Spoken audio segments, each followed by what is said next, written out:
Hello, Giants fans. Welcome to Giants Baseball 101. I'm Gabe Vaughn, your host. The Giants lost to the Dodgers 6-2 today, and I didn't expect any different outcome. This effectively seals the fact that the Giants will finish this year with a win percentage that's below 500. So it's an even worse year in terms of a record than last year. I mean, ultimately, you either make the playoffs or you don't. But I mean that is just really an insult to what we expected. Even what we expected after the offseason just went down the drain. It's just that this is just kind of a punch in the stomach. Honestly, they're not going to finish even at 500, so they're just kind of wrapping up a really bad year here. I honestly don't think that the Giants will win a single one of these games against the Dodgers, but that's just me.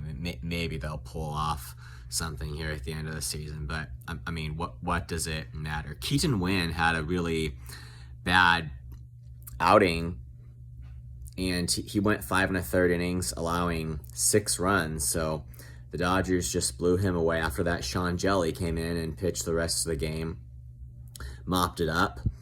Wilmer Flores drove in both of the Giants' runs with an RBI single in the first and a solo home run in the third. Flores has been a good hitter for the Giants this year. There's no denying that. And they are concerned about his defense. And what I was hearing was that particularly at third base, it's been kind of an issue for him, and that they plan to maybe move forward with him as a full-time DH next year, and maybe let Jock Peterson go. I think that was on the website, one of their news articles or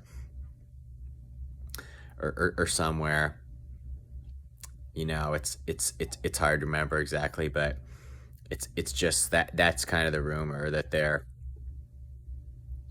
possibly trying to move Flores back into a full-time DH role. So really, just for the rest of the time I've got, I do want to go over some more statistics, and we're gonna look into this thing. And I first want to say I understand this is only one of many angles you could approach this particular problem, but you know, essentially, I just want to take a look into this thing with the Giants just being so reliant on their top prospects and playing small ball. I'm not saying they don't have good guys in their system. That's not it at all. But I'm just saying being so completely reliant on their farm system, that they kind of have such an internal focus and either forget what's going on outside, or maybe pursue it for a while and then just fall off. But the reason they don't do anything at the trade deadline, according to my understanding, it's an issue of not wanting to have to part with any of their top prospects, valuing them so highly. Don't take me wrong here. Prospects are good things in baseball. They're where everybody comes from, but the Giants, that's this thing with not being willing to ever trade any of their top prospects. That's the reason, it seems, why they did essentially nothing at the trade deadline this year, the year before that, the year before that, and the year before that, and the year before that, and the year before that. You go back any farther, you're in 2017. So that blowout season, I'm not even thinking about that. Also, in 2021, they did land Chris Bryant. They didn't land another starter or anything, and we could talk about that, but I don't really have time to go into that. But it's just this thing here. That's the reason why they have been so lousy at the trade deadline. Other teams have done way better. Yeah, part of it's just being like on the fringe of contention, and you can kind of see why they don't want to give up too much. But if they don't want to make a run for it one of these years, oh man, it's just gonna go bad. So I really today want to just take a look at everybody that we could consider fitting in the category of young talent or maybe a prospect. And I will make a couple of points. One is that if you're thinking of a player whose name is not on my list, it's probably for one of two reasons. Either they didn't get enough appearances in the year to really count for their wins above replacement, which is WAR is the statistic I'm going to use.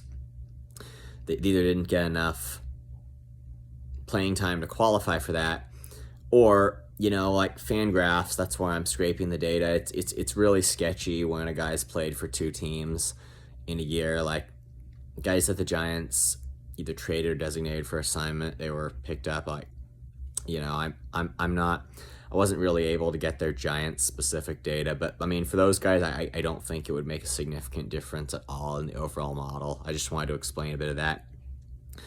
The last thing I'll say is it was kind of hard. It wasn't the easiest thing ever, like deciding who fits into that category of a prospect and who doesn't. So just who to include on my list in general. I mean, there were some decisions that I had to make there, but I think you can kind of capture the meaning of what I'm saying. To the best of my ability, I didn't manipulate this to like make it say what I'm trying to get it to. I want it to be balanced and accurate as much as possible. So I'm going to look at my notes here, and we're just going to take a look at just some young players and what they actually contributed to the Giants. And at the end, we're just going to add everything up. And I'm not reading this as you might think or expect from the beginning. I'm not reading this to say this is bad or anything. I think they've had some good contributions from some of their prospects. They've had bad contributions from others for sure. But nonetheless, be that as it may, there is still an overall conclusion that I'm coming to at the end, and I believe it meets reality. So we're starting with Luis Matos. He put up minus 0.5 WAR in 2023. So negative contribution in terms of replacement for him, although it's in the range that's hovering around 0. So maybe take it with kind of a grain of salt, but it's just Luis Matos minus 0.5. Tristan Beck put up a positive 0.3 WAR. Kyle Harrison was negative 0.2. So, I mean, Harrison, we have to say, I think, was a disappointment. I mean, the amount of playing time he got, it hovered around 0, whatever. And I will just say that that's kind of the thing with my data here. I mean, playing time is a thing, and it's gonna kind of hover around 0 a lot. But the main point we're trying to make is that we add everything up and really just see how this fits into the overall picture. So, but I mean, Harrison, I think he's got the potential and all that, but I mean, it's just something to be aware that he didn't really put up positive numbers in terms of just relating to replacement value this year.